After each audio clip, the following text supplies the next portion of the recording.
একজন প্রশ্ন করে, আমি আল্লাহর প্রিয় বান্দা হতে চাই, আমি আল্লাহকে এমন ভাবে ভালোবাসতে চাই যেন আল্লাহ আমাকে ভালোবাসে। হুজুর মাওলা আলী পরামর্শ দিয়েছেন, তাহলে তুমি একটা কাজ করো। বলে যে হুজুর কি কাজ করব? বলে যে তুমি আল্লাহর সন্তুষ্টির উদ্দেশ্যে আল্লাহর সৃষ্টির প্রতি ভালোবাসা বিলানো শুরু করে দাও। কোন প্রকার দাড়ি কমা, কোন প্রকার স্বার্থ চাওয়া রাখা যাবে না। রবের সন্তুষ্টির জন্য রবের সৃষ্টিকে ভালোবাসা শুরু করো। এমনকি সেই ব্যক্তিটা যদি তোমার জানেরও দুশমন হয়, তুমি বিনা চিন্তায় তাকে মাফ করে দাও, উপকার করো, ভালোবাসো, ওই বান্দার রব তোমাকে ভালোবাসা শুরু করে দিবেন। সুবহান। এখানে আমরা যারা আছি একদিন দুনিয়াতে থাকবো, ভাবতে কেমন জানি অদ্ভুত লাগে, একদিন আমরা কেউ থাকবো না। এমন অনেক মানুষ আজকে কবরে শুয়ে আছে যারা জীবনে নিঃশ্বাস নেওয়া অবস্থায় মরণের কথা হয়তো মনেই রাখে নাই। আজকে মরণ তাদেরকে এমন ভাবে আলিঙ্গন করেছে, টেনে হিস্ট্রে মাটির নিচে নিয়ে গিয়েছে। তাও নিজের হাতে মাটি তাদেরকে টানে নাই, নিজের আপন সেই ব্যক্তিদের হাতে তার আজকে মাটির মধ্যে শুয়ে আছে। যে আত্মীয় আপনদের জন্য একটা সময় সে দিন রাত দেখে নাই, পরিশ্রমের উপর পরিশ্রম করেছে, ত্যাগের উপর ত্যাগ দিয়েছে। ডান হাত তুলে দেখাই, বলেন ঠিক কিনা? আজকে সেই আপনরা তাকে ঘরে রাখে। আপনি আসরের সময় মৃত্যুবরণ করেন, এশার হতে না হতে আপনার জানাজা। একটু আওয়াজ দেন না ভাইয়া। আপনার মৃত্যুর সংবাদটা যদি সকাল 10টায় শোনা যায়, দেখবেন 12টার ভিতরে জানাজার টাইম উল্লেখ করা হয়ে গিয়েছে, হয়তো বাদে জোহর, না হয় বাদে আসর। সূর্য ডুবার আগেই কবরে চলে যাবে। এই বাস্তবতা কেউ অস্বীকার করতে আমরা পারবো? কুল্লু নাফসিন যায়িকাতুল মউত থেকে কেউ পালাতে পারবো? আরেকটু আওয়াজ দিয়ে বলুন, পালাতে পারবো? মরণের থাবা থেকে কেউ রক্ষা পেতে পারবো? সাদা কাপড় পরা ছাড়া কেউ রেহাই পেতে পারবো? একদিন তো যেতেই হবে। তাই সত্যিকার বুদ্ধিমান মুমিন বান্দারা কি করে? দুনিয়ার মধ্যে এমন ভাবে চলে যেন পানির উপর কিস্তি জাহাজ নৌকা চলে। পানিকে নৌকার ভিতর আসতে দেয় না, কারণ পানি যদি নৌকার ভিতর চলে আসে নৌকা ডুবে যাবে, পানির তলায় চলে যাবে। ঠিক তেমনি ভাবে দুনিয়াকে তাদের নিজের ভিতর আসতে দেয় না। দুনিয়ার উপরে চলে কিন্তু নিজের ভিতরে আল্লাহর ভয় এবং নবীর প্রেম দিয়ে ভরপুর করে রাখে। সুবহান আল্লাহু আকবার।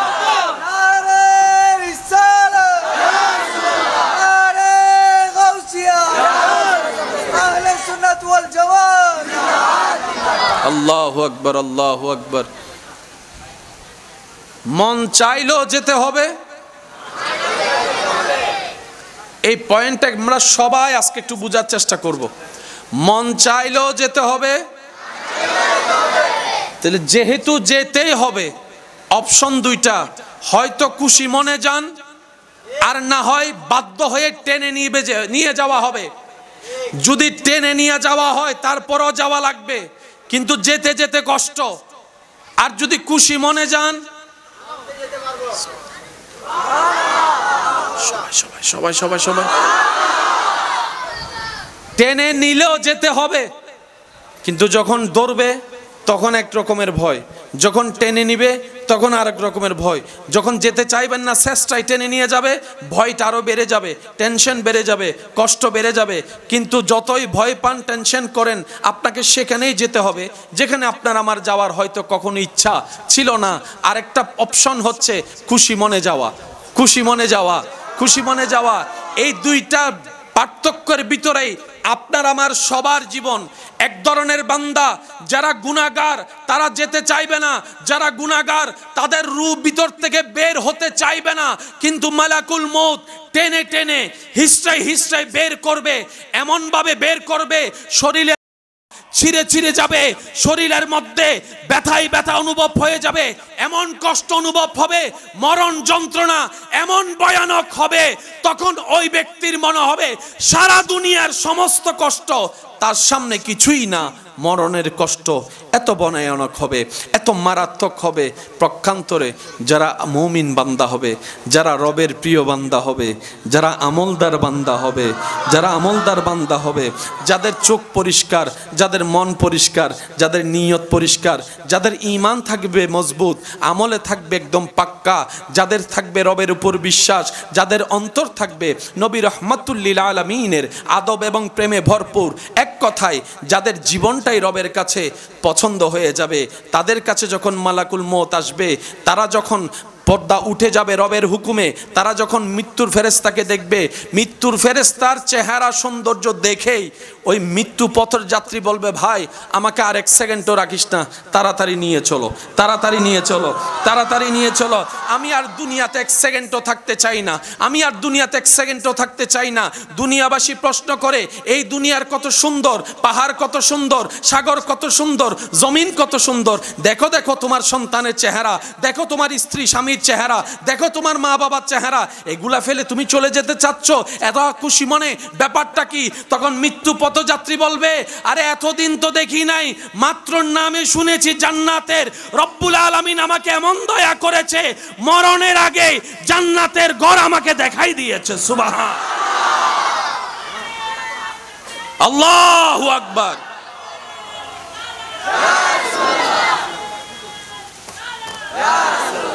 উচ্চ আওয়াজ একবার বলেন মারহাবা। শুনি নাই, শুনি না, আরো জোরে বলেন।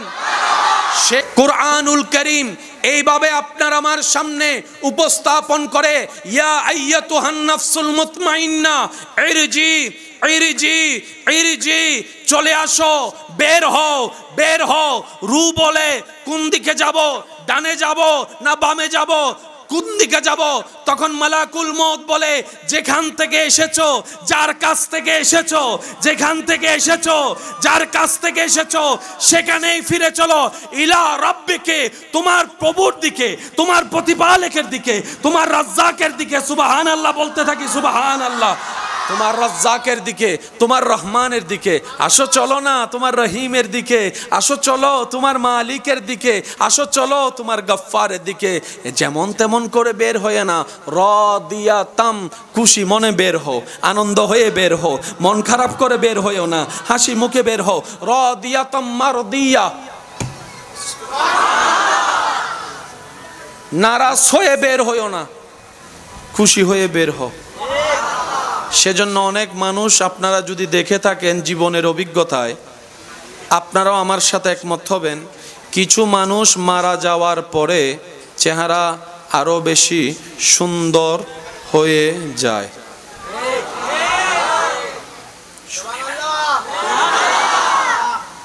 আরেকটু আস্তে করে। কিছু মানুষ মৃত্যুবরণ করার পরে আরো বেশি সুন্দর, ওনাকে গোসল দেওয়ানোর পরে আরো বেশি সুন্দর হয়ে যায়।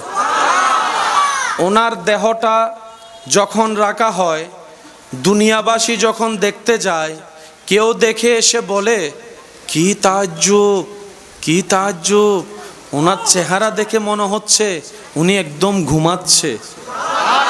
যদি শব্দগুলো শুনে থাকেন তাহলে একটু আমাকে সাড়া দিবেন।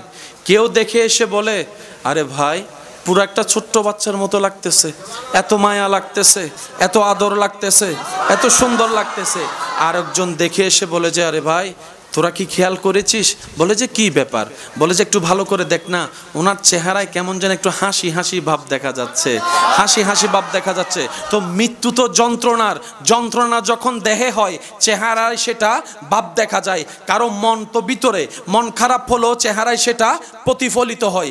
মন যদি আনন্দিত হয় চেহারা দেখো সেটা বোঝা যায়। তাহলে ওই মানুষটার চেহারায় হাসিটা আসলো কোত্থেকে? ওনার এন্তেকালটা সেই সময় হয়েছে যখন ওনার রূহ আনন্দিত হয়েছিল। বলেন সুবহান আল্লাহু আকবার।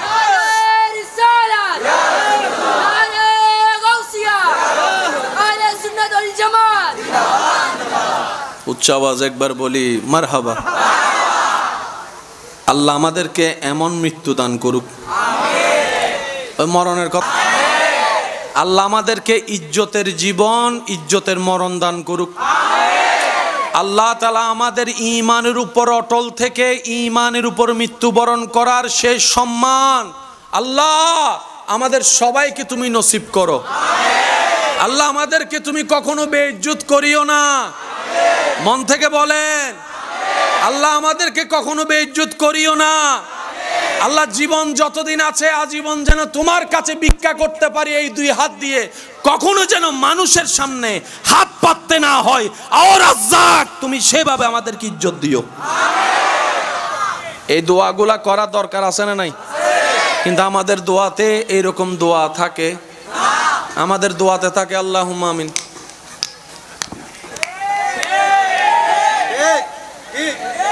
শুনি নাই? আরো জোরে।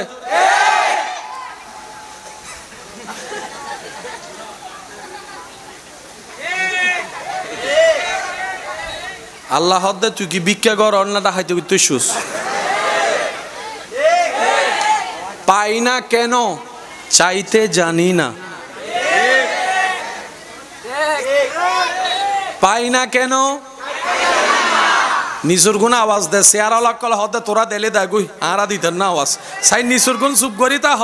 আর যারা শেয়ারত বসতেও ভাই কল একবার হনসা মার হাবা, আরেকখান আস্তে করে হন মার হাবা।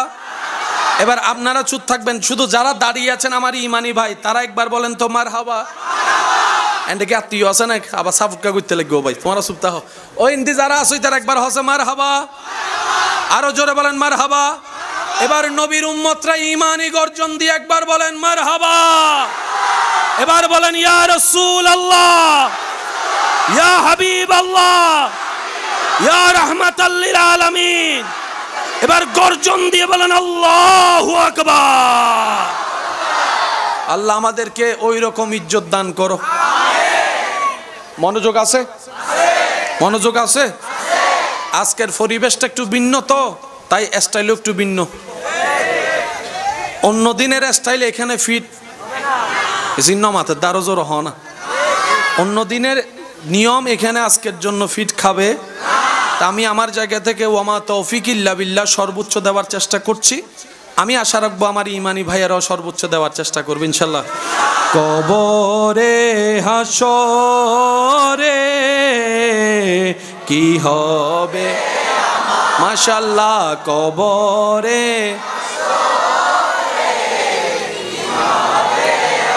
মুসিবতে মুসিবতে করুণা তোমার কবরে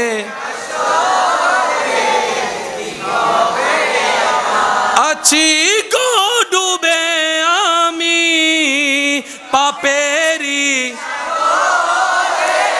না জানি কি হবে ও পারে তোমারি সুপারিশ বিনে কেমনে হব আর কবরে কি হবে। উচ্চ আওয়াজ একবার বলেন মারহাবা। এখানে আপনাদেরকে ছোট্ট করে একটা কথা বলি, যখন এই জায়গায় যিনি বসেন উনি আপনাদেরকে সাথে পড়তে চায় কিংবা আপনাদেরকে পড়তে বলে, অনেকে পড়তে বললেও বলে না, পড়ে না। সুবহানাল্লাহ বলতে বললো, দেখে যে অনেকে বলে না। আমার ভাই মনে করে যে আমি বলবো না, বলি না, হুজুর কি আর জানে। আমি বলি ভাই সুবহানাল্লাহ বললে আপনার রব খুশি হবে, আপনাকে নেকি দিবে। ওই সুযোগটা যে আপনাকে নিতে দিচ্ছে না, এর নাম কে? আপনি মনে করছেন আপনি বলছেন না, না না, ওই ভিতরে ধরে রাখছে যে নহইস নহইস নহইস। কারণ আপনি বললে খুশি হবেন কে? আর একটু জোরে বলেন কে? খুশি হলে সওয়াব দিবে কি দিবে না? শয়তান চাই না আপনি সেই সওয়াব রহমত পান। এক। দ্বিতীয় নম্বর, কে কে পড়ে কে কে পড়ে না সেটাও এই জায়গায় যিনি বসেন উনি জানে। এবার আপনারা বলবেন যে ভাই কেন জানন, সিসি ক্যামেরা আছে নি হুনো। মানুষ কিছু বিষয় থেকে চাইলেও বের হতে পারে। এবার দেখেন আপনাদের শরীরের ভিতর মাথা কোনো লড়াচড়া আছে? একটু খেয়াল করেন, লড়াচড়া আছে? এবার আপনারা একটু আমার সাথে সাথে বলবেন, হক লা ইলাহা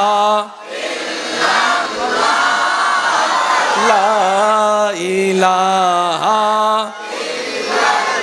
বাস দাঁড়ান দাঁড়ান একটু। যারা যারা লা ইলাহা ইল্লাল্লাহ জিকির করছেন, শুধু কি মুখ লড়ছে না শরীরে লড়ছে? আপনি লড়াইছেন না এমনি লড়ছে? এটা দেখে বুঝি। হদনি লেগের বইটা নফরের নফরই না বুঝা যায়। এইবার দেখেন আপনারা নিজেরা দেখেন, আল্লাহু আল্লাহু আল্লাহু আল্লাহু আল্লাহু আল্লাহু আল্লাহু আল্লাহু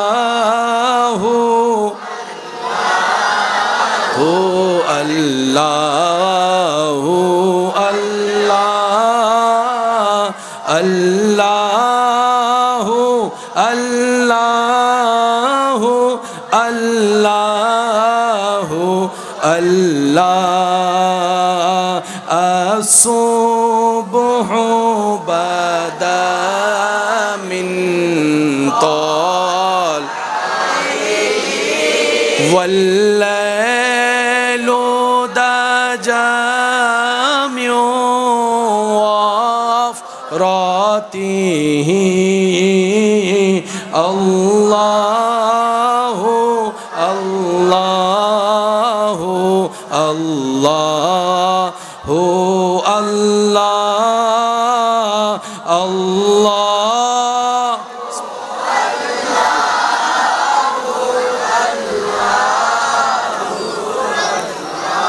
একবার সবাই মিলে বলেন মারহাবা। এরকম পরিবেশ যখনই পাবেন মন খুলে সাথে পড়ার চেষ্টা করবেন। সত্যি করে বলেন, ঘরে থাকলে কি এতক্ষণ সুবহানাল্লাহ বলতাম? এখানে আসার কারণে সুযোগ হয়েছে। ভাই একটু মনোযোগ। অনেকের মা কবরে আছে, অনেকের বাবা কবরে আছে। আপনি যখন নামাজ পড়েন আপনার মা বাবা পার্সেন্টেজ পায়। আপনি যখন কাউকে দান করেন আপনার মা বাবা পার্সেন্টেজ পায়। আপনি যখন রবের জিকির করেন আপনার মা বাবা পার্সেন্টেজ পায়। আপনি যখন এরকম মজলিসে বসে রবকে স্মরণ করেন ওই সওয়াবের পার্সেন্টেজও মা বাবা পেয়ে যায়। তখন মা বাবাকে যখন সে সওয়াব পৌঁছায় দেওয়া হয়, মা বাবা জিজ্ঞেস করে কে পাঠালো এই নূরের সওয়াব? তখন ফেরেশতারা বলে আপনার সন্তান আও ওয়ালাদিন সালিহিন ইয়াদউ লাহু, ওই সন্তান পাঠিয়েছে। মা বাবা তখন খুশি হয়ে আপন স্টাইলে রব যাকে যেভাবে রেখেছেন সেভাবেই রবের কাছে, রবের দরবারে সন্তানের জন্য ফরিয়াদ করে। মনে রাখবেন ভাইয়েরা, যার সৌভাগ্যে মায়ের দোয়া লেগে গিয়েছে, যার তকদিরের সাথে বাবার দোয়া লেগে গিয়েছে, ওই সন্তানের এই পৃথিবীতে বাঁচার জন্য পিছনে আর ফিরে তাকাতে হবে না। হাজার মানুষও যদি তাকে টেনে ধরে নামাতে চায়, নামাতে দিবে না রব্বুল আলামিন। সুবহান। মা বাবা হচ্ছে একটা পাওয়ার, মা বাবা হচ্ছে একটা শক্তি। হতে পারে আপনার মা আপনার বাবা শারীরিকভাবে দুর্বল, হতে পারে আপনার মা আপনার বাবা বিছানা থেকে উঠতে পারে না, লড়তে পারে না, প্রস্রাব পায়খানা হয়তো বিছানায় করে, হতে পারে, কিন্তু ওনাদের দোয়ার শক্তি, সুবহানাল্লাহ বলেন, মা বাবার দোয়ার শক্তি, দোয়ার শক্তি আপনার তকদিরকে পুরা চেঞ্জ করে দিবে। যদি আপনার পক্ষে আপনার মা একবার রবকে বলে, মৌলা আমি তো চলে যাচ্ছি, মা আমার সন্তানকে তোমার জিম্মায় দিলাম। আমি শুনি না আরো জোরে। আমার মা বোনেরা শব্দগুলো একটু শুনবেন, মনে রাখবেন, দোয়াতে সাথে রাখবেন। মা বাবার জীবনের 95% টেনশন হচ্ছে সন্তান নিয়ে, সন্তানের জীবন নিয়ে, সন্তানের সুখ নিয়ে। এবার বুলন্দ আওয়াজে সবাই মিলে বলেন, সুখ দেওয়ার মালিক কে? রিজিক দেওয়ার মালিক কে? বরকত দেওয়ার মালিক কে? রহমত দেওয়ার মালিক কে? জীবন সাজাই দেওয়ার মালিক কে? শান্তি দেওয়ার মালিক কে? হাজারো কষ্টের ভিতরে সুখের বাতি যিনি জ্বালাই দিতে পারেন তিনি কে? এবার মা বাবা, আল্লাহু আকবার, মা বাবা রবের কাছে বলে, আল্লাহ আমার সন্তানকে তোমার জিম্মায় দিলাম। কেউ যখন ঘর থেকে বের হয়, আমরা বিদায় দেওয়ার সময় ওনাকে কি বলি? শুনিনি, আরেকটু আস্তে, একদম ছোট্ট একটা শব্দ না, 1 সেকেন্ড লাগে, ফি আমান, কিন্তু এটার জিম্মাদারি। মা যখন বলে সন্তান দূরের পথে যাচ্ছে, যা বাবা, ফি আমানিল্লাহ, সাথে সাথে রব্বুল আলামিনের কুদরতি ব্যবস্থাপনা সে সন্তানের দায়িত্ব নিয়ে ফেলে। সেই সন্তান যদি বের হওয়ার পর তকদিরের লিখনিতে রবের হুকুমে যদি রাস্তাঘাটে মৃত্যুও হয়, ওই মৃত্যুটার অন্য মৃত্যুর মতো হবে না, সেটাও শানওয়ালা রহমতের চাদরের নিচের শান্তির মৃত্যু হবে। মা পানি খেতে চেয়েছে, আনতে আনতে মা ঘুমাচ্ছে, সন্তান এসে দেখে মা ঘুম। ডাকবো নাকি ডাকবো না, ডাকবো নাকি ডাকবো না, দিল বলে ডাকলে মায়ের আরামের ঘুমটা নষ্ট হবে, আবার না ডাকলে মার তো তৃষ্ণা থেকে যাবে যদি আমি ঘুমিয়ে যাই। যাক, আজকে আমার মায়ের জন্য ঘুমটাকে না হয় কোরবানি দিলাম। ঘুম যখন চেপে আসে তখন আর আই লাভ ইউ থাকে না। যখন চোখের মধ্যে ঘুম ভালো করে আসে তখন দেখবেন যতই আপনি তারা শক্ত করে ধরে রাখেন, কথা বলেন, তখন আর প্রেম ফিরিতি থাকে, টান ভালোবাসা থাকে। তখন যদি সব চাইতে প্রিয় মানুষটা এসে বলে, আসো আমার সাথে একটু বাইরে চলো, তোমাকে একবারে স্বর্ণ দিব, বোধহয় তুই তোর মিকে যা, আগে ঘুম যায়। ঘুম নিয়ে কোনো কম্প্রোমাইজ বলেন না, ঘুম নিয়ে কোনো কম্প্রোমাইজ। কিন্তু সেই দিন সেই সন্তান বলে যে আজকে ঘুম তুই ভারী নাকি আমার মায়ের সেবা ভারী, আমি আজকে দেখব। ঘুম আসে, লাগে, ঘুমায় না, দাঁড়িয়ে রয়েছে, পড়ে যেতে নয়, পড়তে দেয় না, পানি নিয়ে দাঁড়িয়ে আছে, নিজেও পড়ে না, পানিকেও পড়তে দেয় না, নিজেও পড়ে না, পানিকেও পড়তে দেয় না, নিজেও পড়ে না, পানিকেও পড়তে দেয় না।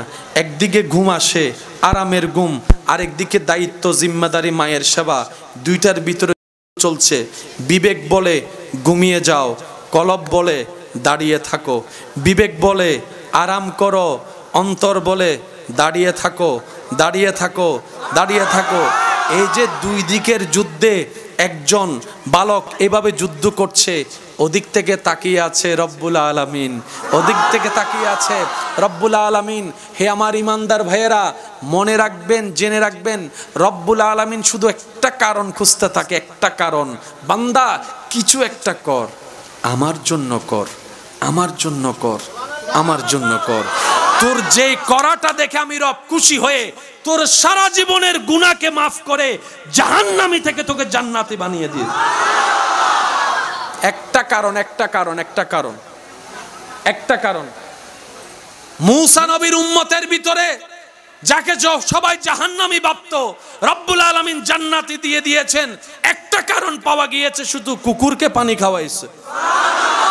কুকুরকে পানি খাওয়াইছে। মনে রাখবেন, রব চাই সবাই জান্নাতে যাক, সবাই সবাই সবাই। যিনি বানিয়েছেন তিনি চাই সবাই যাক জান্নাতে। আল্লাহ কেন? রব বলে যে আমি জান্নাত বানাইছি আমার বান্দাদের জন্য, তারাই যদি না যায় জান্নাতের সৌন্দর্য কি আর লাগবে? কিছুক্ষণ পরে লাইটিং থাকবে কি থাকবে না? থাকবে। আপনারা থাকবেন না? যে প্যান্ডেলও মোটামুটি সবাই চলে যাওয়ার পরে গেটের মধ্যে আসা একটু দেখায়, দেখেন তো লাগবে মরা মরা, কিচ্ছু নেই। জান্নাত এখনো আছে না নাই? কিন্তু মানুষ একটু কল্পনা করে দেখেন তখন জান্নাত কিরকম, রং মজা স্বাদ কিচ্ছু নাই। বিয়ে বাড়িতে মজা কখন লাগে জানেন? যখন ছোট ছোট বাচ্চারা হই হুল্লা চিল্লা ফাল্লা দৌড়াদৌড়ি করে, বিয়ে বাড়ি। আমি কি বুঝাতে পারছি কথা? জান্নাত এখনো আছে, কিন্তু জান্নাতের এখনো সেই প্রাণ আসেনি। আপনি যেদিন জান্নাতে কদম রাখবেন, যেদিন আপনি জান্নাতে দৌড়াদৌড়ি করবেন, যেদিন আপনি জান্নাতের আপেল ফল নিয়ে খাবেন, ওই দিন আপেল ফলের ঈদ হয়ে যাবে আপনি খাওয়ার কারণে। বুঝবেন একটু, আমরা সবাই জান্নাত চাই, এর চাইতে বেশি জান্নাত আমাদের অপেক্ষায় আছে। আল্লাহর ওয়াস্তে কথাগুলো একটু বোঝার চেষ্টা করবেন। আল্লাহর সৃষ্টিতে সবচেয়ে দামি কি? গরু ছাগল হাঁস মুরগি পশু পাখি, জান্নাত আসমান ফেরেশতা না মানুষ? আমি সবার মুখে শুনতে চাই, রবের সৃষ্টিতে সবচেয়ে দামি? আমার দাঁড়ানো ভাইয়েরাও সবাই মিলে বলেন, রবের সৃষ্টিতে সবচেয়ে দামি, সবচাইতে মর্যাদাবান, সবচাইতে অমূল্য, সবচাইতে সম্মানের। তাহলে রোল নাম্বার 1 কে? এবার রোল নাম্বার 2 ধরেন ফেরেশতা। রোল নম্বর 2 কে? রোল নম্বর 3 জান্নাত। রোল নম্বর 3 কই কি? এবার বলেন, মানুষ দামি না জান্নাত দামি? হ্যাঁ, রোল নম্বর 1 দামি না রোল নম্বর 3 দামি? হ্যাঁ, জান্নাত দামি। আপনি না আশরাফুল মখলুকাত, সৃষ্টিতে শ্রেষ্ঠ রব বলছে মানুষ। মানুষ কি? সৃষ্টি। জান্নাত কি? সৃষ্টি। সৃষ্টির ভিতরে মানুষ শ্রেষ্ঠ, রব বলছে। আপনার আমার যোগ্যতা থাক না থাক, মালিক যখন বলছে শ্রেষ্ঠ, রায় হয়ে গেছে। এবার বলেন, মানুষ দামি না ফেরেশতা দামি? আমি সবার মুখে শুনতে চাই, মানুষ দামি না ফেরেশতা? মানুষের গুনাহ আছে না নাই? সওয়াব আছে না নাই? ফেরেশতার কোনো গুনাহ? কিন্তু মানুষ এত দামি, আল্লাহ ওই নিষ্পাপ ফেরেশতা 2টা দিয়ে আপনার 2 কাঁধে আপনার ডিউটি করাচ্ছে। আপনাকে দিয়ে ফেরেশতা ডিউটি করাচ্ছে না, ফেরেশতাকে দিয়ে আপনার ডিউটি করাচ্ছে। এবার দেখেন আপনার সম্মান। নিজের দাম নিজে না বুঝার কারণে আজানের টাইমে গেম খেলতেছি, যে নিজের মর্যাদা নিজে না বুঝার কারণে অন্যায় অপরাধ কাজের মধ্যে সময় কাটাইতেছে। কথা বলেন ঠিক কিনা? আল্লাহ আমাদেরকে নিজেদের দাম, নিজেদের সম্মান, নিজেদের মূল্য বুঝার তৌফিক দান করুক।